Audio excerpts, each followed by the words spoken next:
नमस्कार। इस विशेष बुलेटिन में आप सभी का बहुत बहुत स्वागत है।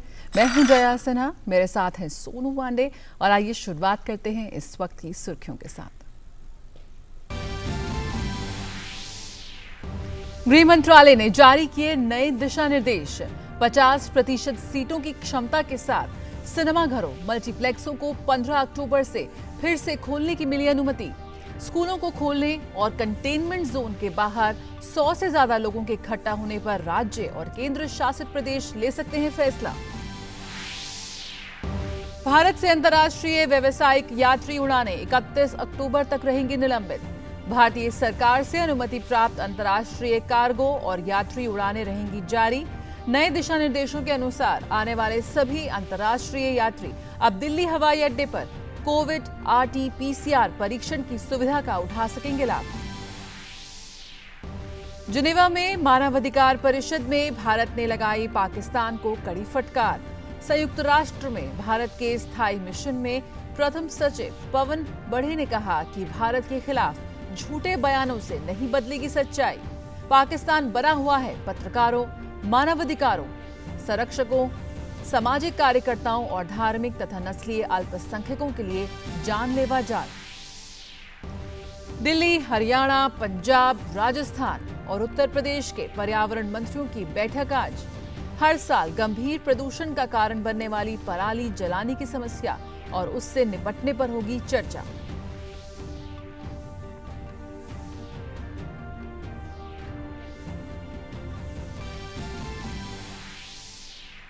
आगामी बिहार विधानसभा चुनाव को लेकर चुनाव आयोग राजपत्र में अधिसूचना कर सकता है जारी। राज्य के दौरे पर गया चुनाव आयोग का दल आज करेगा पटना में प्रेस वार्ता। स्थानीय प्रशासन के साथ पोल तैयारियों की करेगा समीक्षा। साथ ही टीम जाएगी गया और नक्सल प्रभावित जिलों का लेगी जायजा। भारत में कोरोना से एक दिन में हुई अब तक की सर्वाधिक रिकवरी। देश में अब तक 51,87,000 से अधिक लोगों ने कोरोना को दी मात। दुनिया भर में कोरोना मामलों की संख्या पहुंची 3,41,00,000 के पार।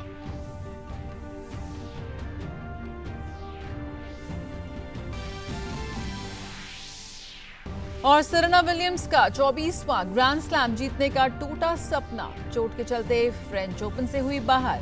वहीं अज़ारेंका भी हुई उलटफेर का शिकार।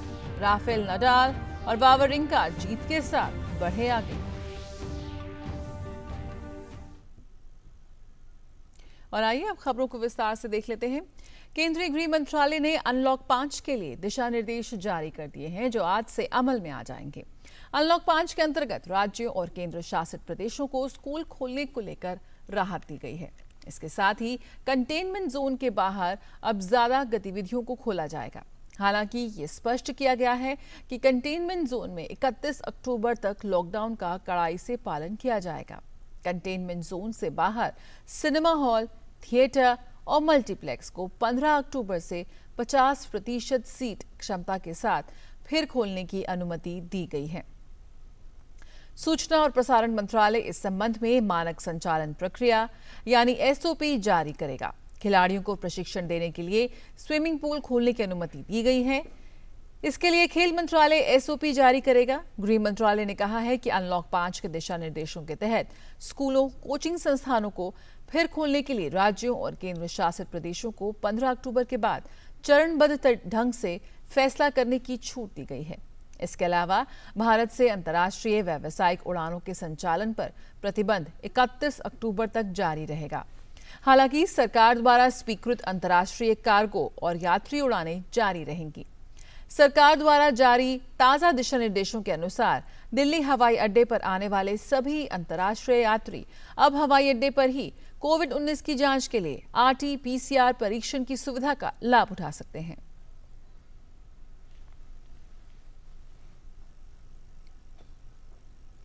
भारत ने पाकिस्तान को मानवाधिकार कार्यकर्ताओं, अल्पसंख्यकों और पत्रकारों की हत्या के लिए अंतर्राष्ट्रीय स्तर पर एक बार फिर लताड़ा है।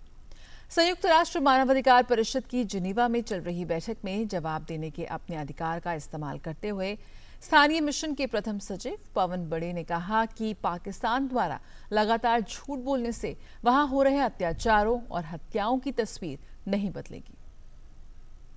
Pakistan's India-focused agenda demonstrates its own hollowness when it comes to accountability and justice for oppressing those standing for their rights.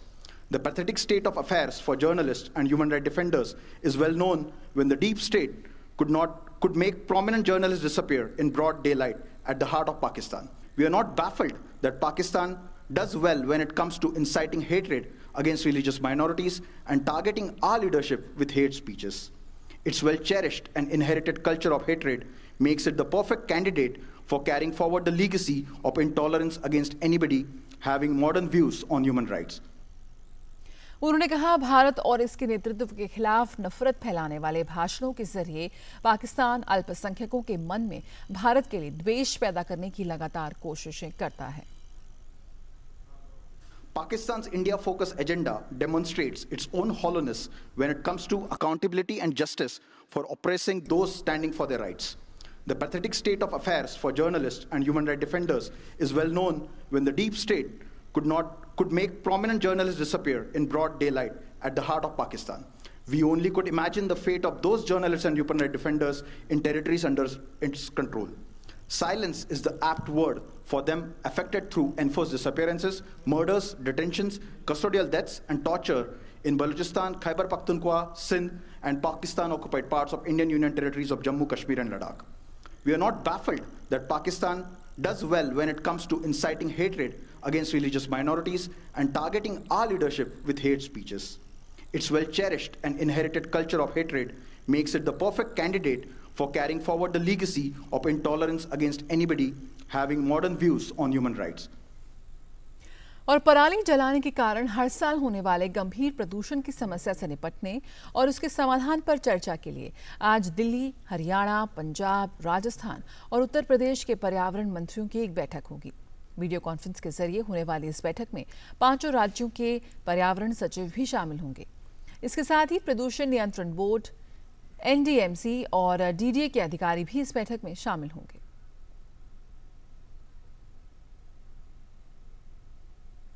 चुनाव आयोग आज 3 चरणों में होने वाले विधानसभा चुनावों के लिए अधिसूचना जारी कर सकता है।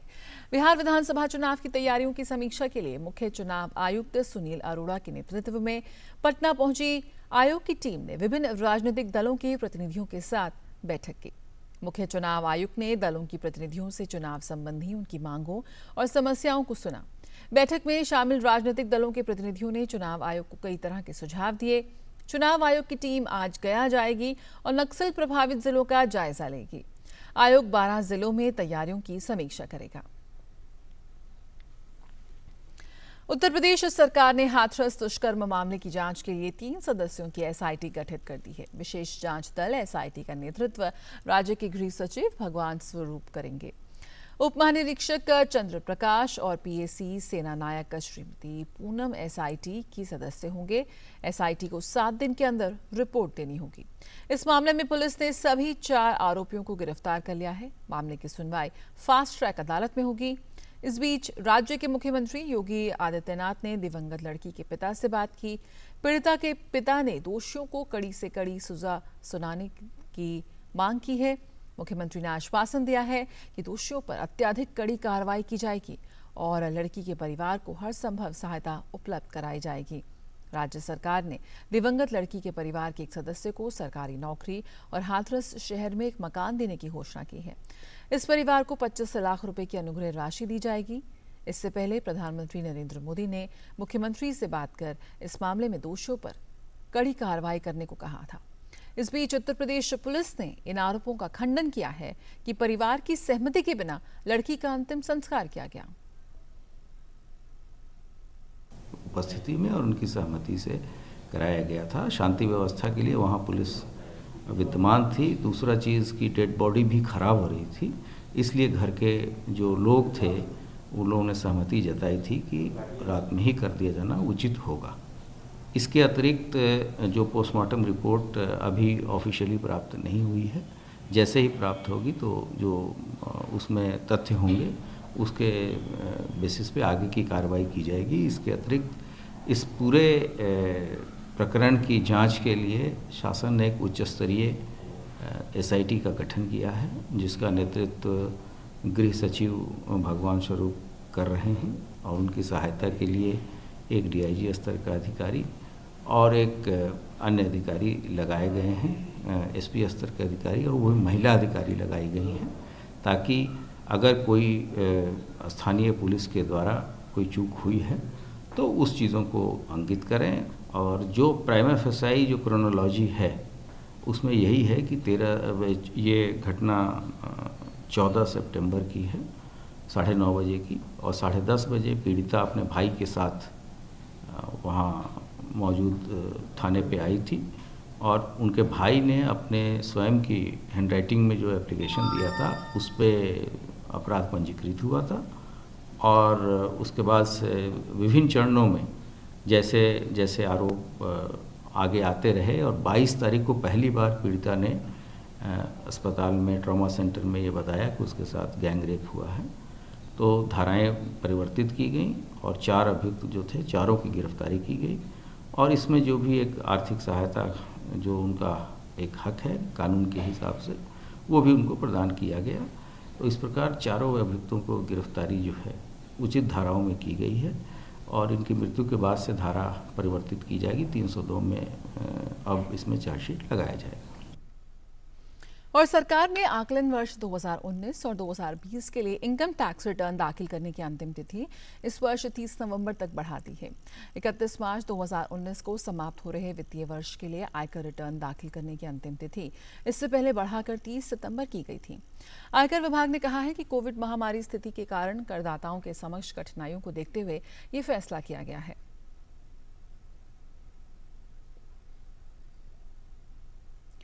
आयकर विभाग ने 1 अप्रैल से 6 महीनों की अवधि में 33,54,000 से अधिक करदाताओं को 1,18,300 करोड़ रुपए से ज्यादा का रिफंड जारी किया है।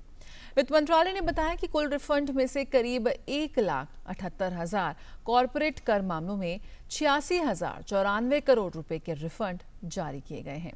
शेष 32,230 करोड़ रुपए 31,75,000 से अधिक अन्य मामलों में जारी किए गए हैं। और उच्चतम न्यायालय ने देश में कोविड-19 महामारी और देश के विभिन्न भागों में बाढ़ को देखते हुए सिविल सेवा प्रारंभिक परीक्षा स्थगित करने से इनकार कर दिया है। संघ लोक सेवा आयोग द्वारा सिविल सेवा प्रारंभिक परीक्षा 4 अक्टूबर को आयोजित होनी है। न्यायमूर्ति AM खानविलकर, न्यायमूर्ति BR गवई और न्यायमूर्ति कृष्ण मुरारी ने केंद्र से ऐसे उम्मीदवारों को एक और मौका देने को कहा है जो महामारी के कारण पिछली बार परीक्षा नहीं दे पाए थे। न्यायालय ने संघ लोक सेवा आयोग सिविल सेवा परीक्षा 2020 और 21 की परीक्षाएं एक साथ कराने की याचिका भी खारिज कर दी है। और कोरोना के खिलाफ सरकार के सख्त कदमों की मदद से बेहतर नतीजे सामने आ रहे हैं। स्वास्थ्य और परिवार कल्याण मंत्रालय के मुताबिक देश में कोरोना वायरस महामारी से संक्रमित लोगों में से अब तक 51,87,825 मरीज स्वस्थ हो चुके हैं। देश में रिकवरी रेट बढ़कर 83.33% हो गया है। देश में कोविड से मृत्यु दर घटकर 1.57% रह गई है, जो विश्व में सबसे कम दर वाले देशों में शामिल है। और खेल की खबरों की ओर रुख करते हैं तो स्पेन के राफेल नडाल का फ्रेंच ओपन में जीत का सफर जारी है। नडाल ने बुधवार को खेले गए दूसरे दौर के मुकाबले में अमेरिका के मैकेंजी मैकडोनाल्ड को 6-1, 6-0, 6-3 से सीधे सेट में हरा दिया। स्विट्जरलैंड की स्टानिस्लास वावरिंका फ्रेंच ओपन के तीसरे दौर में जगह बनाने में सफल रहे। वावरिंका ने दूसरे दौर में मैच में जर्मनी की डी कोएप्फर को 6-3, 6-2, 3-6, 6-1 से शिकस्त दी।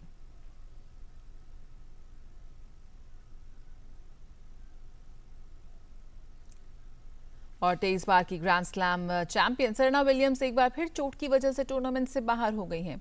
उन्हें फ्रेंच ओपन की दूसरे दौर में स्वेताना पिरनकोवा से भिड़ना था, लेकिन उन्हें हटने का फैसला किया। इसी के साथ सेरेना का रिकॉर्ड 24वां ग्रैंड स्लैम खिताब जीतने का सपना एक बार फिर टूट गया। सेरेना सबसे ज्यादा 24 ग्रैंड स्लैम जीतने वाली मार्गेट कोर्ट से एक खिताब पीछे है। सेरेना ने अपना अंतिम ग्रैंड स्लैम 2017 में ऑस्ट्रेलिया ओपन के रूप में जीता था। और रोमानिया की सिमोना हालेप फ्रेंच ओपन के तीसरे दौर में पहुंच गई हैं। हालेप ने दूसरे दौर में अपने ही देश की इरीना बेगू को 6-3, 6-4 से सीधे सेट में मात दी। और हालांकि 10वीं वरीयता प्राप्त बेलारूस की विक्टोरिया अजारेंका का सफर फ्रेंच ओपन के दूसरे दौर में समाप्त हो गया। अजारेंका उलटफेर का शिकार हुई और उन्हें 161वीं वरीयता प्राप्त स्लोवाकिया की एके शमीदलोवा ने 6-2, 6-2 से हरा दिया। तो बड़ा उलटफेर देखने को मिला फ्रेंच ओपन में। इसी के साथ इस बुलेटिन में इतना ही। मुझे और सोनू को दीजिए इजाजत। नमस्कार।